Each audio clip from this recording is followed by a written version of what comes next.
क्या और कैसी सुविधाएं लोगों को इस क्लिनिक में मिलने वाली? मेरा नाम पूजा साहनी है। मैं अभी पीएचडी कर रही हूँ साइकोलॉजी में और मास्टर्स इन क्लिनिकल साइकोलॉजी किया है और मेरे को 6 इयर्स का एक्सपीरियंस है क्लिनिकल एरिया में ही। बेसिकली एक मनोवैज्ञानिक क्लिनिक है, साइकोलॉजिकल क्लिनिक, जहाँ पे साइकोलॉजिकल प्लस साइकेट्रिक सुविधाएं मिलेंगी। हमारे साथ डॉक्टर माधव पखारे भी हैं, वो बॉम्बे के रिनाउंड साइकेट्रिस्ट हैं। बेसिकली मेरी रुचि है कि हम किसी तरह से समाज में मेंटल हेल्थ को, जो भी हमारी मानसिक बीमारियां, उनको भी एक फिजिकल, जैसे कि हमारी कोई भी शारीरिक पीड़ा की तरह हम उनको एक अपलिफ्टमेंट दे पाएँ।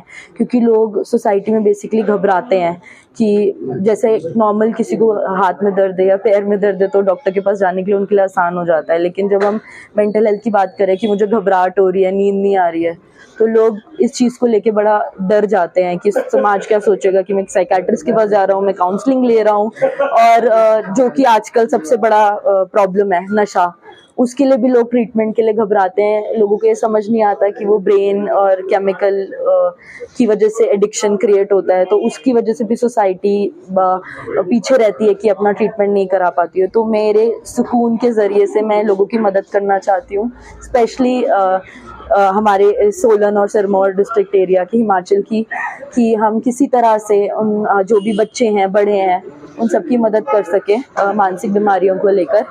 और यहाँ पे सभी प्रकार की डिफरेंट टाइप की सर्विसेज मिलेंगी, बच्चों से लेकर बड़ों तक का। डिप्रेशन, एंग्जाइटी, जो भी हमारी मानसिक पीड़ाएं हैं, ड्रग डी एडिक्शन, सारी ये सब फैसिलिटीज़ अवेलेबल होंगी। उसके अलावा हम वर्कशॉप्स वगैरह करते रहेंगे कि हम एंगेज कर पाएँ सोसाइटी को अपने साथ। यही है हमारा मिशन, बेसिकली विजन और मिशन। हमारे इंडिविजुअल सेशन प्राइजेस होते हैं और पैकेज डिपेंड करता है कि किस वे की काउंसलिंग है, किस टाइप की है और क्या है जो वो चूज़ करना चाहेंगे।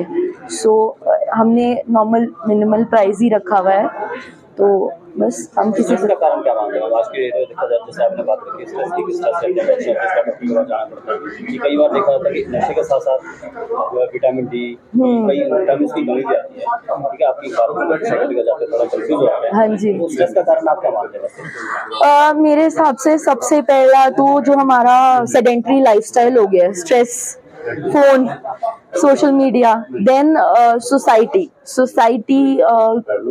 पीपल हैव, जैसे एंग्जाइटी और डिप्रेशन के केसेस हैं। क्यों होते हैं? नेगेटिव थिंकिंग पैटर्न्स डेवलप हो जाते हैं, इरैशनल कॉग्निटिव थिंकिंग होती है, उसके प्रकार से, उसके माध्यम से लोगों में ये बढ़ता जा रहा है। स्ट्रेस भी उसी के लिए बढ़ता जा रहा है लोगों में।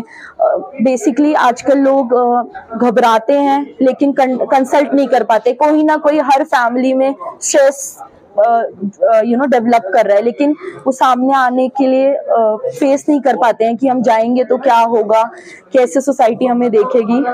तो ये है स्ट्रेस का कारण। और हाँ, सबसे बड़ी पहली चीज होती है, अगर सुकून में भी कोई आता है या मेरे पास कोई भी काउंसलिंग के लिए आता है, सबसे पहले मैं उनको टेस्टिंग के लिए ही भेजती हूँ, क्योंकि विटामिन डी और विटामिन B12 कम होता है, या थायराइड या बीपी, ये बेसिकली ये एक रीजंस होते हैं कहीं ना कहीं कि हमें स्ट्रेस, एंग्जाइटी, डिप्रेशन जैसी अन्य प्रकार की बीमारियां हो सकती हैं। क्योंकि देखा जा रहा है आजकल अक्सर तकरीबन हर दूसरे पर्सन में विटामिन, जो आपने बताया विटामिन डी, हाँ जी, विटामिन B12 की कमी आ रही है, तो इस तरीके से रहता है। मगर आपने बताया सोसाइटी की, तो सोसाइटी का कई बार देखा था कि पीछे दिनों की बात करते हैं, बच्चों में सुसाइड जैसे माइंड में, हाँ जी, उसको कैसे देखते हैं? सुसाइड का बेसिकली इम्पैक्ट ये होता है कि पहले तो लोगों को यही नहीं पता कि हम किसी स्ट्रेस या डिप्रेशन से गुजर रहे हैं, एंग्जाइटी है। अब सुसाइड स्टूडेंट्स में सबसे ज्यादा प्रॉब्लम है कि एग्जाम प्रेशर है, परफॉर्मेंस प्रेशर है, स्ट्रेस है कि हम अपने पेरेंट्स की, सोसाइटी की एक्सपेक्टेशंस, अगर किसी के फादर डॉक्टर हैं, किसी के फादर लॉयर है, तो वो एक्सपेक्ट करेंगे कि मेरा बच्चा भी उसी एरिया में एक्सेल करे, मतलब हमारे जनरेशन टू जनरेशन वो बढ़ता रहे।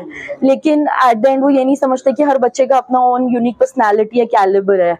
तो सुकून में भी मैंने एक न्यू फैसिलिटी इसी चीज़ की किया है, जिसे हम DMIT, डर्मेटोग्राफिक्स टेस्ट बोलते हैं।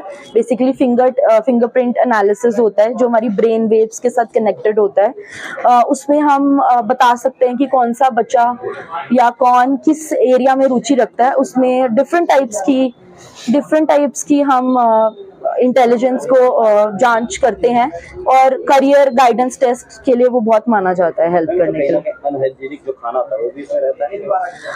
अनहाइजीनिक खाना मैं ये नहीं कह सकती कि डायरेक्टली मानसिक बीमारियों के साथ रिलेटेड है, बट हाँ इनडायरेक्टली तो कहीं ना कहीं हर चीज ही इम्पैक्ट करती है। अब आप खुद देखिए कि हमारा ब्रेन माइंड बॉडी का पार्ट है, लेकिन हम ब्रेन के मतलब नीचे वाले हिस्सों को तो ट्रीट करा लेते हैं, लेकिन ब्रेन को हम सोचते हैं कि यार क्या होगा, क्या लोग बोलेंगे, पड़ोसी क्या बोलेंगे। सो एक चीज मैंने आपने बताई सोसाइटी की बात इसमें कही कि आजकल लगा था कि पेरेंट्स तकरीबन सबके लिए चाहे जॉब के बच्चों को टाइम नहीं दे पाते। हाँ जी, ये भी इसका कारण है? Yes of course, that's why मेरी मंडे को एक आर्ट अटैक वर्कशॉप है। मेरा माध्यम यही है यहाँ के सोलन डिस्ट्रिक्ट के और नियर बाय एरियाज को बताने का कि जो ये आर्ट अटैक वर्कशॉप है उसके मिनिमल प्राइजेस मैंने 199 रुपीज रखे हैं, जिसमें एक पेरेंट या दोनों पेरेंट और बच्चे आके डिफरेंट आर्ट फॉर्म्स को एक्सप्लोर करेंगे, जैसे म्यूजिक हो गया, क्राफ्ट हो गया, आर्ट हो गया, और हम उनको प्रॉपर वो 2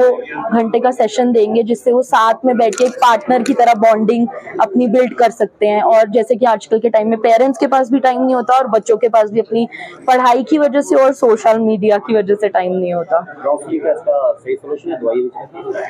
डिपेंड करते हैं हमारी इंटेंसिटी पे कि अब अगर हमें दवाइयाँ प्रोवाइड करनी है तो हमें ये समझना पड़ेगा कि हमारे कोई हार्मोनल या केमिकल इम्बैलेंसेस है।